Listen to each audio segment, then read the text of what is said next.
Hey, you want to have less stress in your life? Stick around, I'm going to show you how. This is The Sales Life. I'm your host, Marsh Buice, and this is not a sales podcast, but it is a selling podcast. See, sales is life, and life is sales.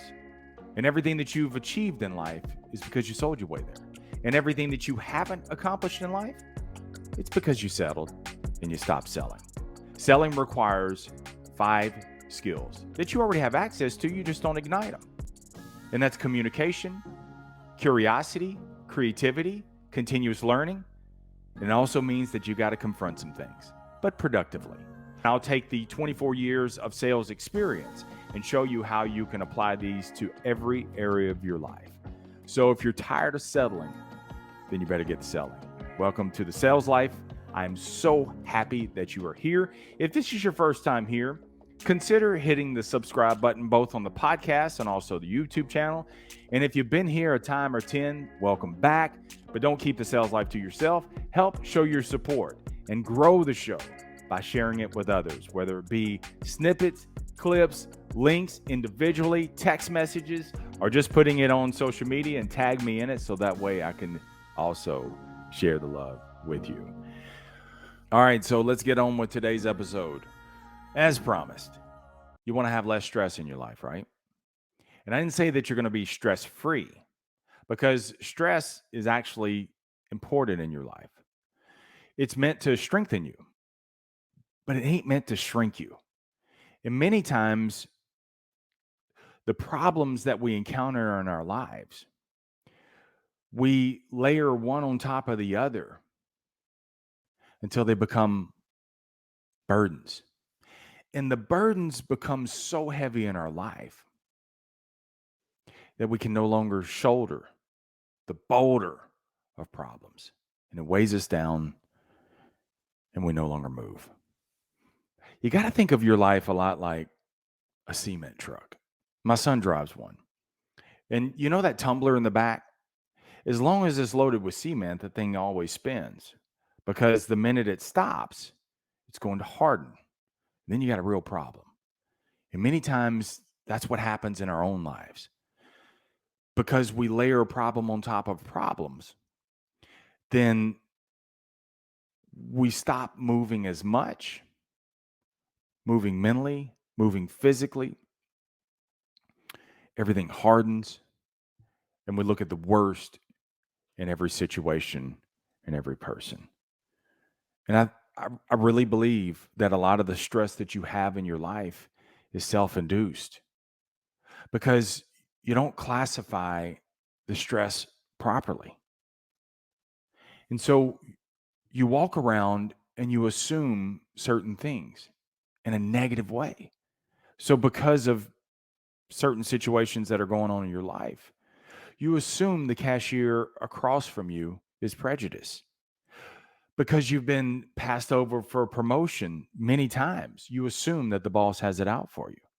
Or from a wider scope, you assume that you'll never get a house on your own. You assume that you'll never lose weight, that you'll never get out of debt, that you'll never be able to get yourself healthy enough to no longer have diabetes. You assume that you'll never get the right person in your life.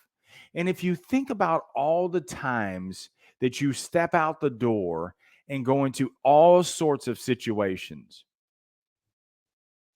with negative intentions, and it's no wonder that you keep getting negative. It's because that is the lens that you're looking through. And instead of looking through a tinted lens, you look at everything through a tainted lens. See, a tainted lens means that everything is bad. So it's no wonder that you keep getting the negative results. Everything that you do is confirming that. But if you looked at everything through a tinted lens, think of your sunglasses. You put on sunglasses to knock out some of the glare so that way you can see what's in front of you. Same thing. The reason why you're stressed out is because you got no margin. You got no space. And so you're stressed and you're maxed out. And so it's so much easier to just take this to this and connect those two and say it's bad. What if you treated every situation, whether it be a person or an encounter or a circumstance, individually with fresh eyes. It's kind of like that movie 50 First Dates, I think, with Adam Sandler. The woman he was dating, he had to reintroduce himself every single morning. Every day they got closer and closer and closer. And then the next day, he had to start all over again. What if you looked at those kind of situations? And it's not that every situation's going to be good. The ball's not always going to bounce your way, but you look for the good in every situation. And it's got to fall in one of the four categories. It's an opportunity for you to learn, to grow, to understand, or to share. And when I say share, I mean bring value, not your point of view. So, what if, even in tough situations,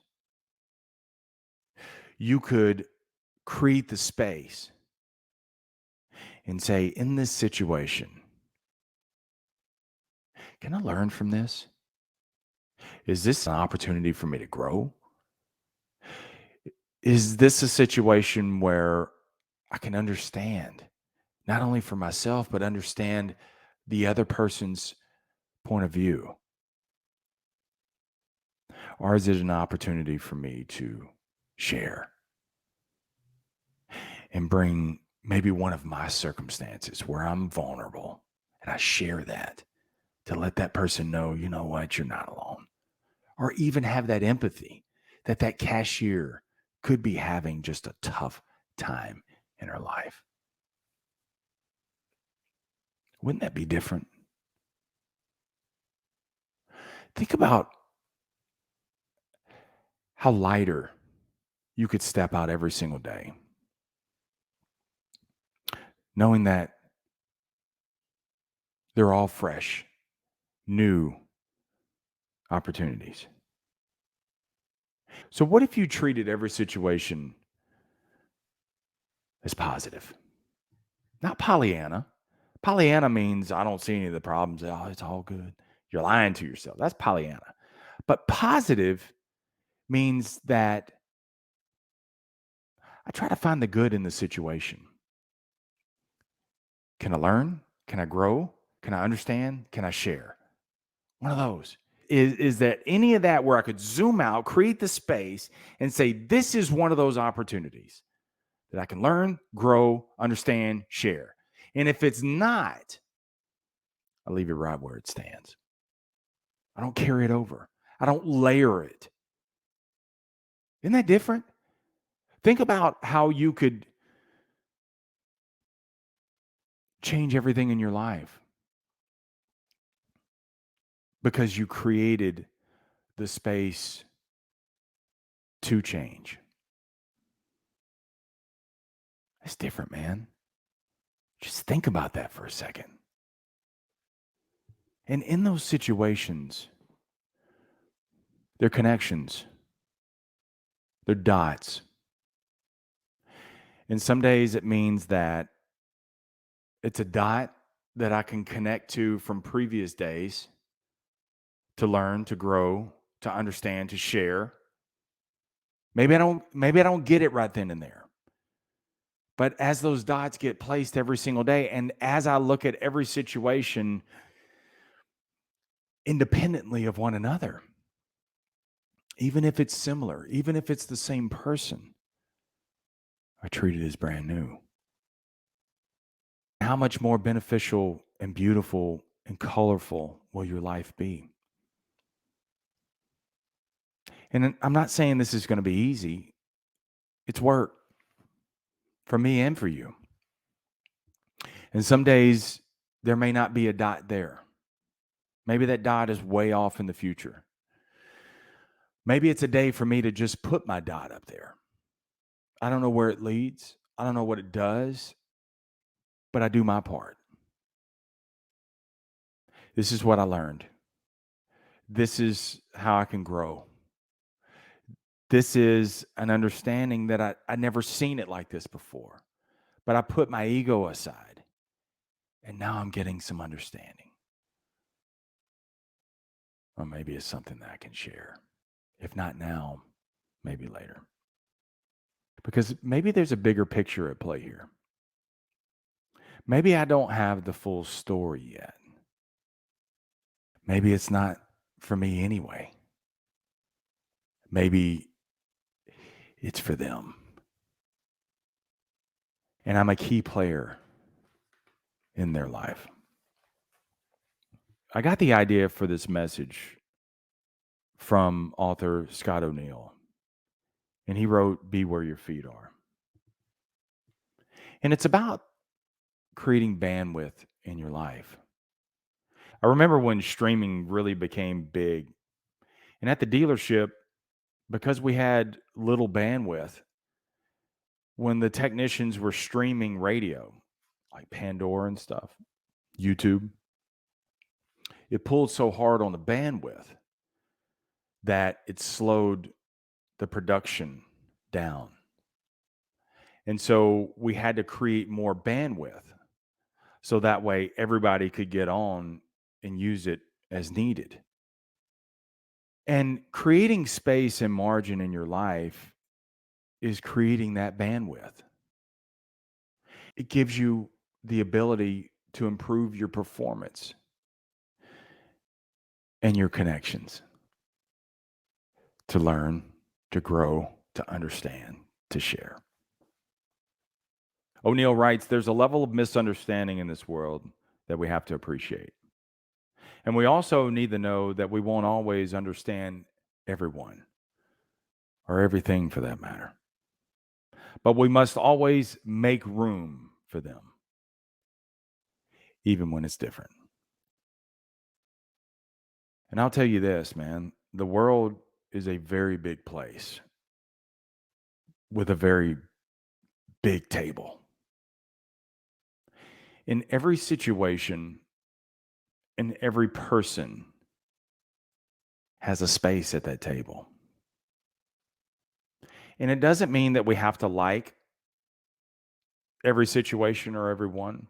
It doesn't mean we have to break bread with every situation and everyone. But it does mean that we leave room for it.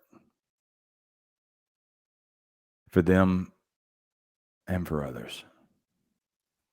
It's not about controlling everything.